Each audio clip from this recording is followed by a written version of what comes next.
আজি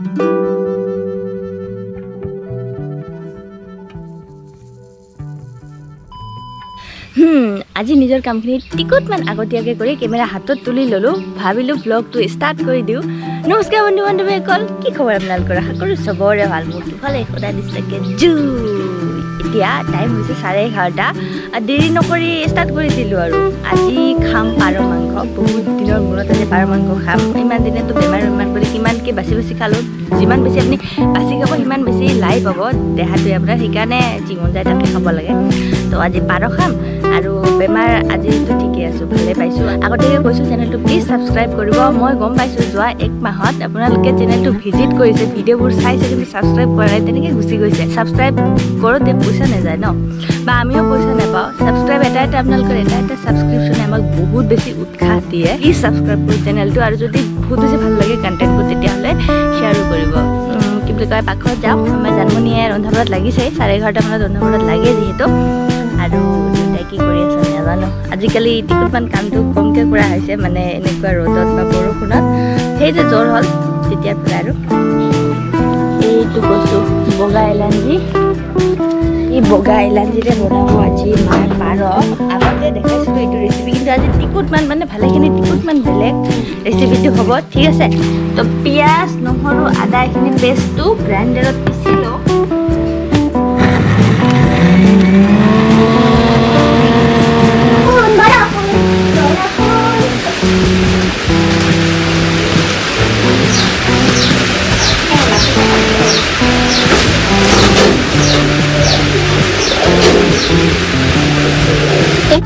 এইখিনিতো হৈ গ'ল পেষ্টটো।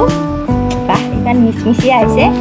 কেৰাহীটো গৰম কৰি লৈ তেলটো মানে গৰম কৰি লৈ দুটা কেঁচা জলকীয়া, তেজপাত দুটা সোমাব, আৰু টিকটমান পাঁচফোৰণ দিছোঁ দেই।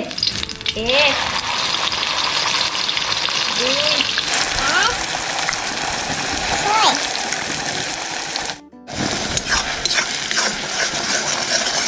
আজি ময়ে বনাওঁ পাৰটো। ভাবিছিলোঁ মায়ে বনাব, মই চাই ভিডিঅ' কৰিম, কিন্তু দেখিলোঁ যে আমাৰ গাটো মানে ভাল নহয়, কৰি আছে। কালি বিশেষ কৰি গোটেই কামখিনি ক'লে কৰিছেতো কষ্ট হৈছে। আৰু এইকেইদিনটো মই এনেও কাম কৰা বাদেই দিছোঁ, কেৱল লিখা মেলাতে ব্যস্ত হৈ আছোঁ কাৰণে। আৰু মাংসটো মেৰিনেট কৰি থৈছোঁ, হ'ল 10-15 মিনিটমান। পিঁয়াজৰ পেষ্ট টিকটমান আৰু হালধি নিমখেৰে মেৰিনেট কৰি থৈছোঁ ফ্ৰিজত। কাৰেণ্টটো নাই, তেনেকৈ থৈছোঁ আৰু একদম যোনটো কি বুলি কয় ছুইজাৰলেণ্ড যে আইচলেণ্ড তাৰ ভিতৰত। জেলি টাইপ লাগিছে ন, এই যে ঘিত ওলাই যায় তেনেকুৱা লাগিছে। এই 3টা নহৰু, গোটা নহৰু খুব ভাল, কাৰোবাৰ গাত যদি বিষ থাকে খুব ভাল। মানে হৰবাৰ কি নিমখ ডালা যায়। ৰেচিপিটো আপোনালোককো দিয়া হয়, মোৰো শিকা হয়। শিকা ইন দ্য চেন্স যিমান বেছি ৰান্ধিম সিমান বেছি অভ্যাস হ'ব আৰু এক্সপেৰিয়েঞ্চড হ'ব, মনত ৰৈ যাব। আৰু আপোনালোকে ৰান্ধি বেছি ভাল পায় নে বাচন বৰ্তন ধুই বেছি ভাল পায় জনাবচোন। মই ৰান্ধি বাঢ়ি খুবেই বেছি বেয়া পাওঁ। কেতিয়াবা মন গ'লে বনাওঁ আৰু খুব বেছি টেষ্টি হয়, আৰু যেতিয়া মন নাথাকে বনালেও টেষ্টি নহয়। আৰু বাচন মাজি মই খুব বেছি ভাল পাওঁ। মোক যদি গোটেই গাঁৱৰ বাচন আনি দিয়ে মই 1 চুটকিমে মাজি দিম। কি খবৰ জানমণি, কৈ দিয়া। ভাল ভাল ভাল ভাল ভাল অলপ গাটো হেৰি হৈছে, কালি কামৰ প্ৰেছাৰটো বেছি পৰিছে সেইকাৰণে। জুচত কাৰোবাকতো মাতিব পাৰে, নাই নিমাতে। মাতিলে মানুহ পোৱা নাযায়। এইখিনি মাংস মই মেৰিনেট কৰি ৰাখিছিলোঁ আজি প্ৰথমবাৰ। নাজানো কি হয়, আৰু মোৰ মানে এক্সপেৰিমেণ্ট কৰিবলৈ খুব ভাল লাগে। মই জানো এই এক্সপেৰিমেণ্টটো মোৰ ফেইল হ'বও পাৰে, নহ'বও পাৰে, বা মই ছাকচেছ হ'ব পাৰোঁ, কিন্তু মোৰ খুব ভাল লাগে এক্সপেৰিমেণ্ট। চাগে ভাজাটো হ'লনে নাই? এই সুন্দৰ নোলাইছোঁ কিবা। এই পাৰ মাংস আপুনি ইমান বেছি এফৰ্ট দিব নালাগে, যিমান বেছি বেলেগ মাংসত এফৰ্ট দিব লাগে। এনেই সহজতে মানে সোৱাদ হৈ যায়।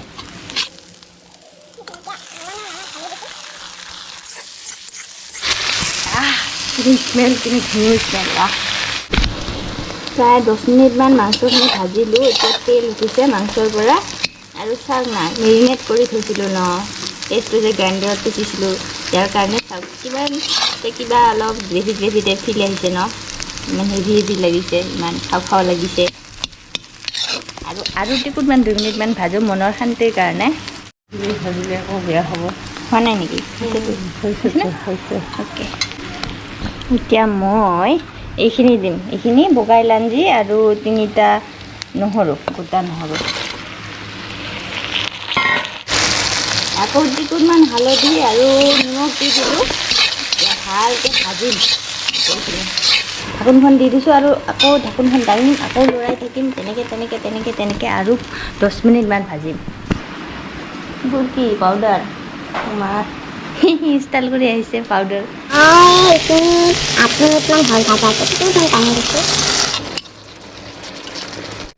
তো আজিৰ মাংসটো স্পেচিয়েল কৰিবৰ কাৰণে যোনটো বস্তু মই ব্যৱহাৰ কৰিম সেইটো বস্তু এতিয়া বনাব লৈছোঁ। এইখিনি হৈছে ব্লেক পেপাৰ, জালুক বা গোলমৰিচ, এইখিনি এতিয়া পাউডাৰ বনাম। সেইকাৰণে মই একদম আৰম্ভণিতে 2টাহে কেঁচা জলকীয়া দিছিলোঁ, এইটো ব্যৱহাৰ কৰিম কাৰণে। নহ'লে বেছিকৈ জলকীয়া দিলে আৰু এইটোৰ জ্বলা আছে, জ্বলাটো বেছি হৈ যাব। আৰু আমাৰ জাননীয়ে যোৱা 1 মাহৰ পৰা এটা কামত লাগিছে, টেবুল ক্লথত ফুল তোলা। 2খন নে 3খন হ'লেই। তো এতিয়া এইখিনি বনাই লওঁ। ইমান কাঢ়া হয়, ইমান ষ্ট্ৰং হয় ইয়াৰ মানে ঘ্ৰাণটো।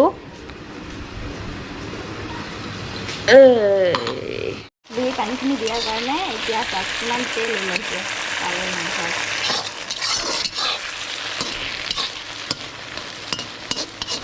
অকণমান শুকাই লওক, তেতিয়া মই এই দিম, ব্লেক পেপাৰ দিম। কিমান দিম? 1 চামুচ। 1 চামুচ।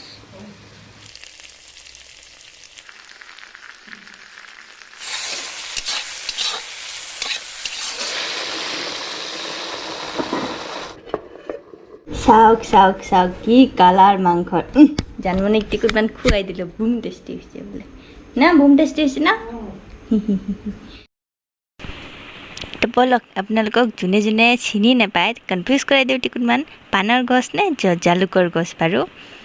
তো ময়ে কৈ দিছোঁ ৰ'ব, এইটো হৈছে পাণৰ গছ, পাণৰ পাতটো, আৰু এইটো হৈছে জালুকৰ পাত। অলমষ্ট একেই হয়, একেবাৰে কনফিউজ নহ'ব। সৰুতেতো মই বেয়া ঠগিছিলোঁ মানুহক, পাণ বুলি দিছিলোঁ জালুকৰ পাত। আৰু এইটো হৈছে জালুকৰ ফলটো, যোনটো মানে পাউডাৰ হিচাপত ইউজ কৰিলোঁ। এইটো যেতিয়া পকি যায় তেতিয়া পূৰা ক'লা পৰে। কিমান বস্তু আনিছোঁ মই, এইবোৰ চব ডেক'ৰেশ্যনৰ কাৰণে। মানে নাজানো, খানা বনালে ডেক'ৰেশ্যন মানে ফটোগ্ৰাফিত কিবা এটা চখ লাগিছে মোৰ নতুনকৈ। খানাটোক মানে ডেক'ৰেশ্যন কৰাই পেলাই ফটো উঠাব, মানে সেইটো মানে জাগিছে নতুনকৈ, ফটো উঠাব লাগে। সেইকাৰণে আনিছোঁ, সেইখিনি সজাওঁ, কচু কিবাকিবি আনিছোঁ, কলপাত। তো পূৰা ডেক'ৰেশ্যন মোৰ ৰেডি, আৰু পূৰা জংঘলৰ মাজত আহিছোঁ, মানে ফুলনিৰ মাজত। তেতিয়াহে ভাল হ'ব আপোনালোকক দেখুৱাই চিনেমেটিক্স, ঠিক আছে?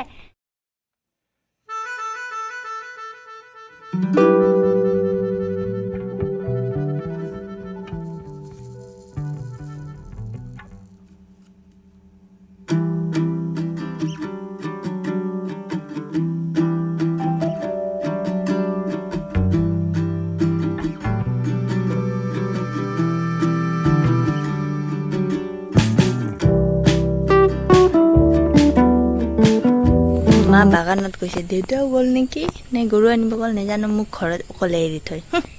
মই যাম বাগান, কিমান দিন হ'ল বাগান যোৱা নাই, গৈ আহোঁ বুলি ভাবিছোঁ। আজি যে পাৰ মাংসটো খাবলৈ ইমান টেষ্টি হৈছিল, প্লিজ তেনেকৈ এবাৰ ট্ৰাই কৰিব। মানে জালুকৰ গুড়িখন দিলে বহুত বেছি সোৱাদ হয়, মানে কিবা এটা বেলেগ ফ্লেভাৰ এটা আহি যায়, মানে জ্বলা ফ্লেভাৰ, জ্বলা মিঠা ফ্লেভাৰ এটা আহি যায়, ভাল লাগে বহুত বেছি খাই।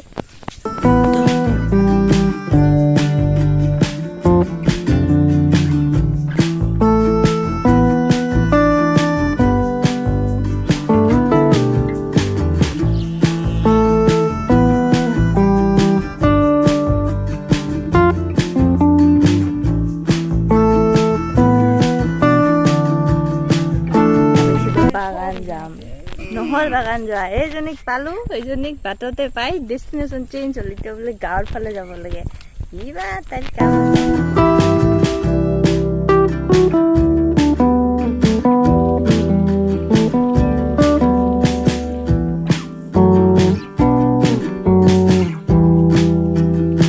ধুনীয়া পৰিৱেশৰ মাজে মাজে আমি গৈ আছোঁ গাঁৱৰ ফালে। এইবোৰ জেগাত আগতে মাছ মাৰিছিলোঁ, মাছ গা ধুইছোঁ, মাছ মাৰিছোঁ। তো ভ্লগটো ইয়াৰ পৰাই খতম কৰি দিওঁ নেকি? আৰু বেছি নলকো কেনেকুৱা লাগিছে ব্লগটো জনাব আৰু ৰেচিপিটো আপোনালোকৰ কেনেকুৱা লাগিল সেইটোও জনাব আজিকালি ব্লগবোৰ তেনেকুৱাই হ'ব কিমান চেটলিং পেটলিং ঠিক আছে একদম কথা ক'লে ভাল যাব মোৰ tata bye bye boom boom চু